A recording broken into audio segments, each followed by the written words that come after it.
Brittney Ann Beers was last seen in Sturgis, Michigan on September the 16th, 1997. She was seen playing outside of her apartment in the Village Manor apartment complex. The apartment complex is located on US 12, which is a major highway through Sturgis.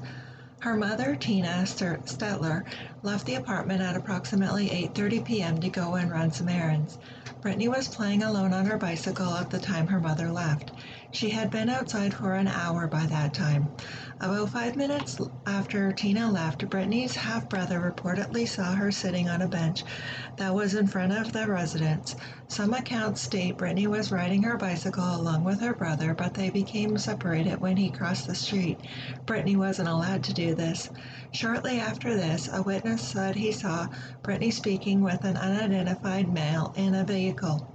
The man was described as a Caucasian male who was in his late 20s to early 30s in 1997. He had short dark hair and a thick mustache. He was driving a red or brown 1980s mid-size Renault. The witness said shortly thereafter, Brittney walked over to him and said that she made a new friend. Brittney disappeared and was never seen or heard from again. Tina returned home at approximately 9:05 p.m., 35 minutes after she saw Brittney last. She asked Brittney's brother to go and look for her, but he was unable to locate her. She was reported missing later that night at 10:30 p.m. The police were called at this point, and an extensive search of the area uncovered no evidence of the child's whereabouts. A search party was assembled, and they assisted police in the foot-by-foot search of the area surrounding Brittney's apartment. Sturgis Public Safety Director Geoff Smith was one of the first officers to respond to the missing child report and remembers the night extremely vividly. That first night was about 20 hours long. We slept for about 4 hours and we were back at it. It felt like that for a couple of weeks, he recalled. A bloodhound was able to track Brittney's scent to the parking lot of a nearby convenience store frequently used by interstate truckers, but the scent stopped here. Nothing else was found.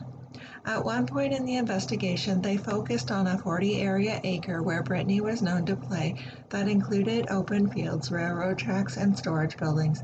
No matter where investigators and volunteers alike searched, there was absolutely no sign of Brittney. Early on in the investigation, authorities speculated that it's more and more likely that Brittney was abducted rather than she ran away. Investigators believe Brittney was possibly kidnapped by somebody she wasn't acquainted with and was taken out of the area. The police have ruled out any possibility of her wandering away or running off due to her age. Investigators have found no concrete evidence of who she might have been taken by. Her bicycle she was riding was eventually found abandoned near her home. Investigators distributed a sketch of the man seen speaking with Brittney to the general public in hopes they could identify him. He is not considered a suspect, but police would like to speak with him in regards to the case. Investigators do not know if he is connected to Brittney's presumed abduction in any manner, but he is someone of interest that they would just like to speak with. She attended Fawn River School and loved art and playing outside. One picture that made her particularly proud was an arrangement she had made from oak leaves pasted on paper.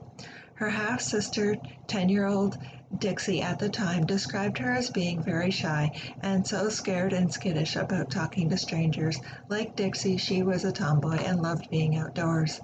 Dixie and Brittney were both daughters of Raymond Beers, but lived with different mothers.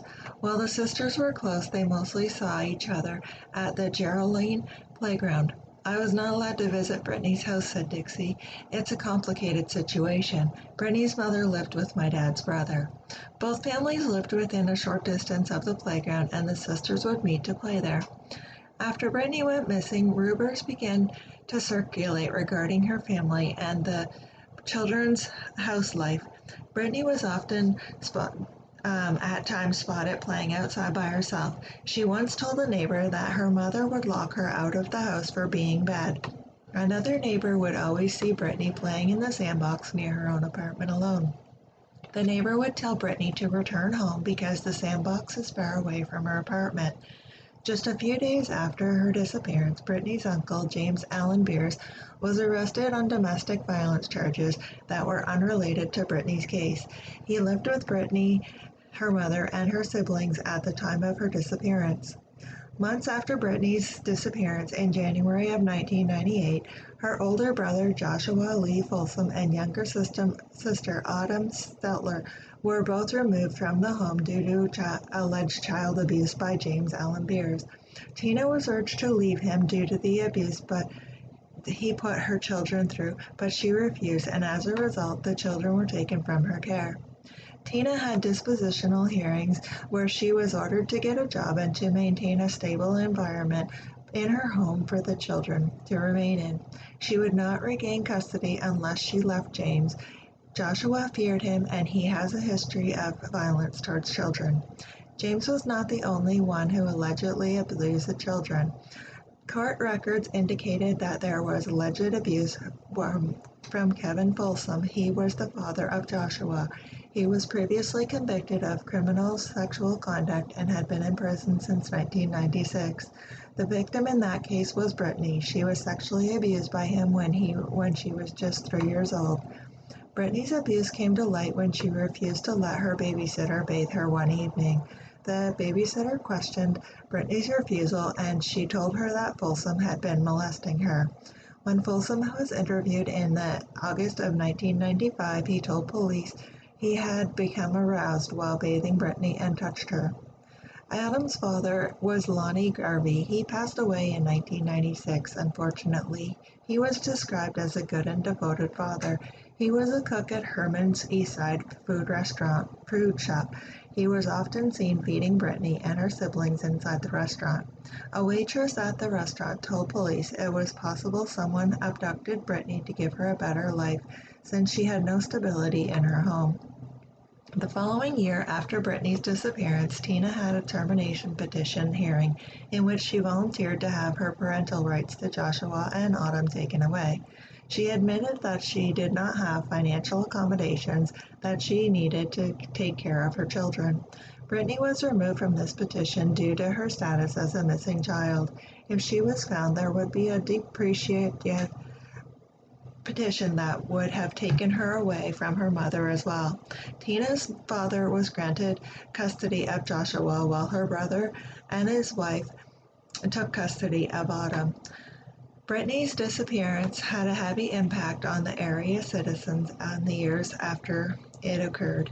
Every year to mark her disappearance, a group of people would gather at the Village Manor apartments where she went missing from. Although the bench she was sitting on is long gone, the memory of her life and her disappearance remain. Her grandparents lived in Texas and have attended these events every year. Her mother has only attended the first one. Brittney's presumed abduction remains unsolved and foul play is suspected. There's been no sign of her since 1997. The last ever photograph of Brittney was taken by a babysitter on Children's Day at the St. Joseph County Grange Fair. It was taken just the day before she disappeared. There was a stark change in Brittney's appearance. Her hair had all been chopped off. Uncle James chopped her hair because he said that she wasn't taking care of it, said Dixie. Over the forthcoming years, police investigated over 1,000 leads. Age progression images of Brittney were released every once in a while in the hopes that somebody somewhere knew something and would come forward. Moreover, missing person posters with Brittney's face on the front were plastered to the back of 500 Zellerbach trucking semi-trailers, while another 200 were displayed on NASCAR and Hot Rod Association vehicles. Eventually, the case started to go cold, and Sturgis police now receive little to no tips in the case. Nevertheless, they continue to examine old information in the hopes that one day they could get a break in the case. As of today, Brittney Beers still remains missing, and her case remains open and unsolved. Brittney Ann Beers was born on October the 1st, 1991, and was 6 years old when she went missing from Sturgis, St. Joseph County, Michigan. She was 4 feet tall and weighed approximately 45 pounds. She is a white female with blonde hair and blue eyes.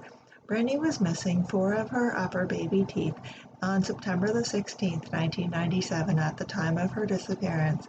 She was last seen wearing a white tank top or t-shirt with a floral design, tie-dyed hot pink or bright pink shorts, and a pair of white tennis shoes with a pink design on the sides.